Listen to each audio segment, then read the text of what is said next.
জুবিন গাৰ্গৰ প্ৰথম মিউজিক এলবামটোৰ নাম কি? অনামিকা। জুবিন গাৰ্গে কিমানখন অসমীয়া ছবি পৰিচালিত কৰিছিল? 4খন। মিছন চাইনা, কাঞ্চনজংঘা, চিকাৰ আৰু ৰৈ ৰৈ বিনালে। জুবিন গাৰ্গে নায়কৰ চৰিত্ৰত অভিনয় কৰা প্ৰথম চিনেমাখনৰ নাম কি?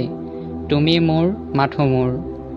জুবিন গাৰ্গৰ প্ৰথম গীত বাণীবদ্ধ হোৱা অনাতাঁৰ কেন্দ্ৰটোৰ নাম কি? গুৱাহাটী অনাতাঁৰ কেন্দ্ৰ। জুবিন গাৰ্গে 13 বছৰ বয়সত ৰচনা কৰা প্ৰথম গীতটো কি আছিল? গানে কি আনে। জুবিন গাৰ্গে সংগীত পৰিচালনা কৰা প্ৰথম অসমীয়া চলচ্চিত্ৰখনৰ নাম কি? হিয়া দিয়া নিয়া।